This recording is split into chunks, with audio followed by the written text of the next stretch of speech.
Hello everyone, welcome in one short DBMS series. आज का हमारा टॉपिक है basic time stamp ordering algorithm. Basic time stamp algorithm के अंदर हम मेनली जो डिस्कशन करने वाले हैं, हमने पहले प्रीवियस क्लिप में 2PL एल्गोरिथम का डिस्कशन किया था, टेक्निक का डिस्कशन किया था।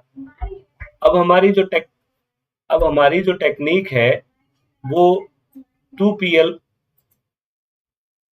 के बाद में हम हमारी इस टेक्निक यानी बेसिक टाइम स्टैम्प ऑर्डरिंग जो कि कंकरेंसी को कंट्रोल करती है, उसका डिस्कशन हम आज इस सीरीज में करेंगे।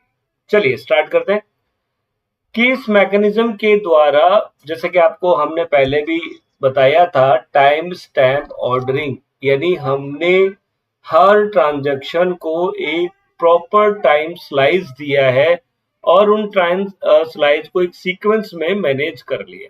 सिंपल सा कंसेप्ट है, दोबारा रिपीट कर रहा हूं कि हमने हर प्रोसेस को, ट्रांजैक्शन को एक टाइम स्टैम्प यानी पार्ट दिया है, एक टाइम का स्लॉट दिया है और उन सबको एक सीक्वेंस ऑर्डर में मैनेज कर लिया। अब जैसे जैसे उनका नंबर आएगा वो अपना ट्रांजैक्शन प्रोसीड करते रहेंगे, यानी वो अपना वर्क करते रहेंगे। रिसोर्सेज किसने लॉक किया है पर्टिकुलर टाइम ड्यूरेशन में, उसका काम कंप्लीट हो गया तो ठीक है, नहीं तो उसको लॉक रिलीज करना पड़ेगा, फोर्सफुली रिलीज करना पड़ेगा। ठीक है, अब इसके जो बेसिक की कंसेप्ट है वो क्या है? एक तो टाइम स्टैम्प, कि आपको क्या करना पड़ेगा, यूनिक टाइम स्टैम्प देना पड़ेगा हर प्रोसेस को। ठीक है, हर प्रोसेस जब उस टाइम स्टैम्प को लेगी तो टाइम स्टैम्प उसकी प्रोसेस की पोजीशन को इंडिकेट करेगा, कौन सा ऑर्डर है ये बताएगा, कितने नंबर पे वो ट्रांजैक्शन है उसको डिफाइन करेगी। इस प्रोसेस टाइम स्टैम्प में आप क्या करोगे, कौन सा ऑपरेशन परफॉर्म करोगे, ये भी आपको बताना पड़ेगा। तो ये एल्गोरिथम ये भी चेक करेगा कि भैया आपने जो ऑपरेशन परफॉर्म किया वो कंप्लीट हुआ है कि नहीं हुआ है। ठीक है ना, उसके बाद में उसमें डिफरेंट तरह के रूल, ऑपरेशन रूल्स को इम्पोज कर सकते हैं। जो ट्रांजैक्शन है उस पर हम रीड और राइट, जो हम पहले डिस्कशन कर चुके हैं कि वो हम ऑपरेशन परफॉर्म कर सकते हैं, कि जो रिसोर्सेज है वो अगर आपने रीड करा है तो उसमें आप राइट नहीं कर सकते। ठीक है, अगर आपने राइट पे लिया है तो आप उस पर रीड ऑपरेशन परफॉर्म नहीं करेंगे। ठीक है, तो इस तरीके से आप पर्टिकुलर जो आपको टाइम स्लॉट अलाउ हुआ है, जिस टास्क के लिए आपको अलाउ हुआ है, वो आप उस पर्टिकुलर टाइम स्लाइस में अपना वर्क करेंगे। और अगर आपका वर्क कंप्लीट नहीं हुआ या दूसरी प्रोसेस स्टार्ट हो गई तो वो ट्रांजैक्शन वायलेट माना जाएगा और उस प्रोसेस को अबॉर्ट कर दिया जाएगा, यानी वो वापस नए टाइम स्टैम्प में स्टार्ट होगी।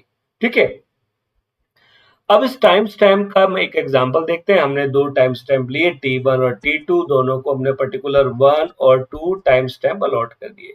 T1 ने अपनी प्रोसेस स्टार्ट करी, उसने रीड ऑपरेशन परफॉर्म किया, राइट ऑपरेशन परफॉर्म किया, और T2 ने जब उसने ऑपरेशन परफॉर्म किया तो हमने ये स्ट्रक्चर किया कि T1 के बाद में T2 भी रीड करेगा और T2 भी राइट करेगा X रिसोर्सेज को।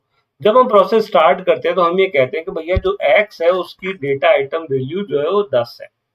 अब जब ये प्रोसेस स्टार्ट हुई T1, तो T1 ने X को रीड किया, 10 वैल्यू थी तो वैल्यू रिटर्न 10 होगी। उसके बाद में उसने 10 ऐड कर दिया, यानी उसने अपडेट किया तो वैल्यू 20 हो गई। ठीक है, इसी बीच में T2 ने उसको रीड किया। ठीक है, अब T2 ने जब रीड किया, कब किया? T1 के राइट ऑपरेशन परफॉर्म करने के बाद किया, तो X की वैल्यू क्या हो गई? 20।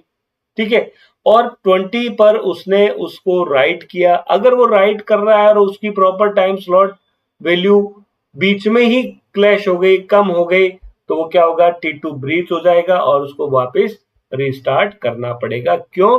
क्योंकि T1 खत्म नहीं हुआ। T1 का जो टाइम स्टैम्प था 1, जो उसको अलॉट था, उससे पहले ही T2 स्टार्ट हो गया, तो T2 को क्या कर दिया जाएगा?